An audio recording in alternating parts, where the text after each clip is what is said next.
लालगंज विधानसभा क्षेत्र में चुनावी सरगर्मी चरम पर है। दलगत हो या निर्दलीय प्रत्याशी, सभी अपने अपने तरीके से मतदाताओं को जागरूक करने में जुटे हैं।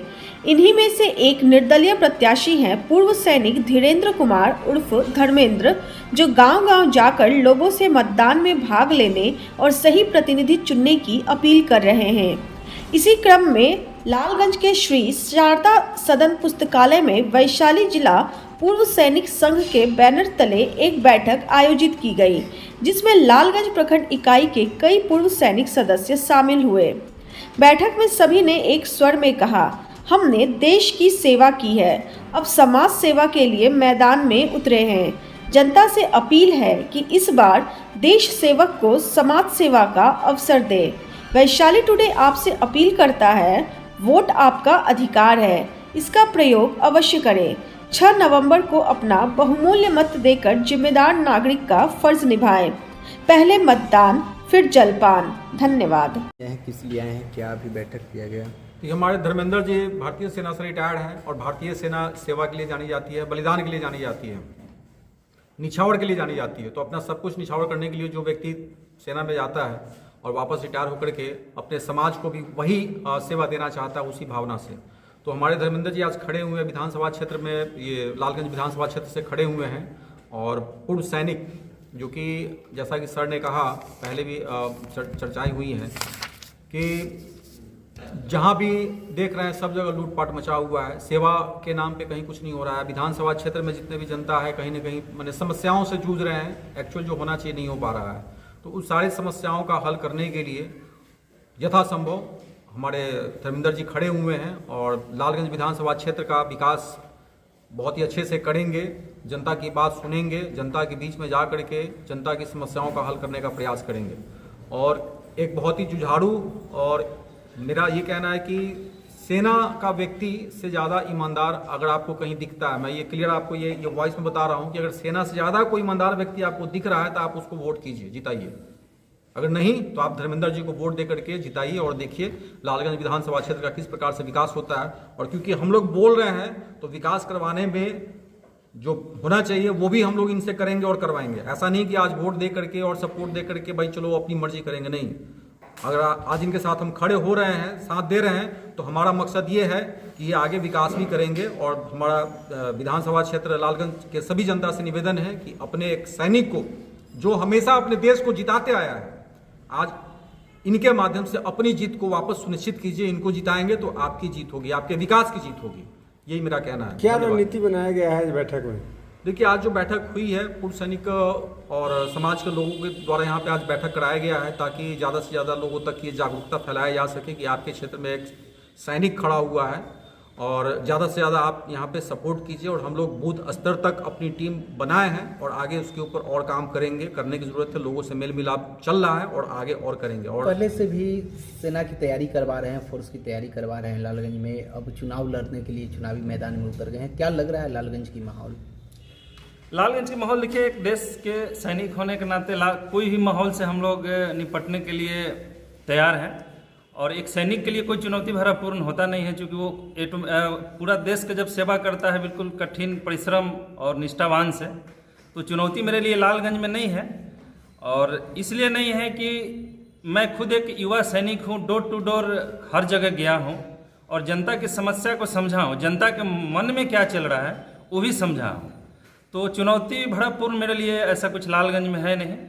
हम लोगों का जो पूर्व सैनिक संघ संगठन है पूरे राज्य से, वो सारे लोग समर्थन में हैं, आज पधारे भी हैं इस बैठक में।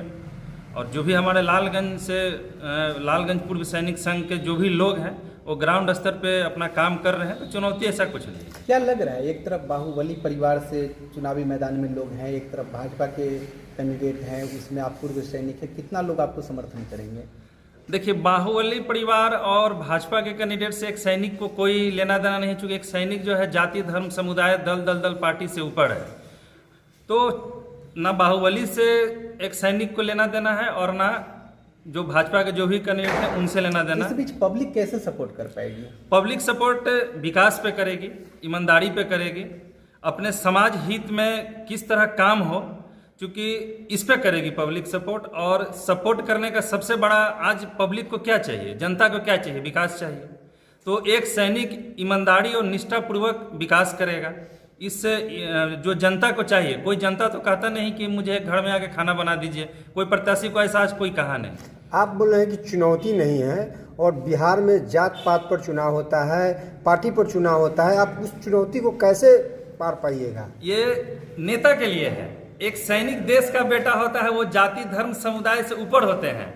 जिस दिन मैं देश की सेवा करता हूं तो मैं ये देख के कभी सेवा नहीं किया कि किस जाति, किस धर्म, किस समुदाय के लिए कर रहा हूं, वो देश के लिए करता हूं। देश में 140 करोड़ जनता शामिल है, उनके लिए सेवा करता हूं। तो मेरे लिए ना कोई जाति है, ना धर्म है, ना समुदाय है, कुछ ऐसा है ही नहीं। तो नेता के लिए, हम नेता नहीं थे, हम तो 17 साल देश की सेवा किए हैं, फिर हम आज समाज सेवा के लिए आए हैं अपने जन्मभूमि पे। तो मेरे लिए कोई जाति समुदाय नेता के लिए, मेरे लिए नहीं, एक सैनिक के लिए नहीं। आम मतदाताओं को क्या अपील आप कर सकते हैं? हाँ, जो हमारे मतदातागण है, जो अभी इस लोकतंत्र के सबसे महापर्व कहा जाता है, जिसमें 6 तारीख को उनको वोटिंग करना है।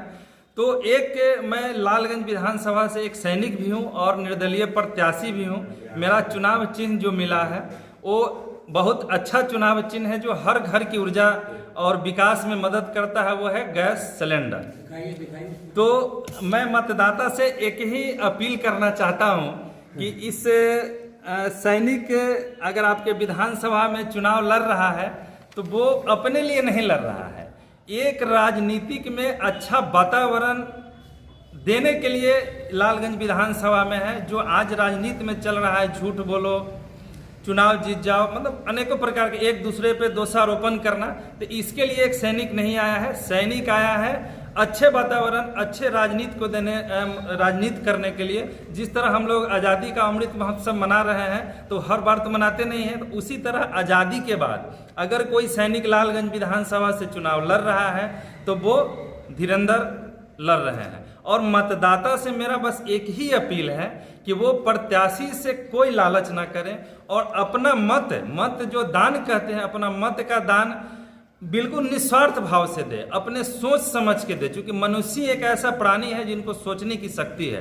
न वो जाति पे जाए, न धर्म पे जाए, न दल पे जाए, न बड़ा नाम पे जाए, न पार्टी पे जाए। दल से ऊपर आइए और एक बार निर्दल के साथ जुड़ के देखिए, ताकि आने वाला पीढ़ी याद करेगा कि हाँ, एक सैनिक को हम मौका दिए थे तो कैसा लालगंज विधानसभा का विकास हुआ। चुनाव जीतते हैं तो इसके बाद लालगंज के लिए मेन मुद्दा क्या रहा है? लालगंज का जो मूलभूत जो मुद्दा है, वो सबसे पहले हमारे आज़ादी के बाद जो मुख्य धारा से जो सड़क गांव कटी हुई है, वो आज तक नहीं बना। 79 साल हो गया। क्यों नहीं बना?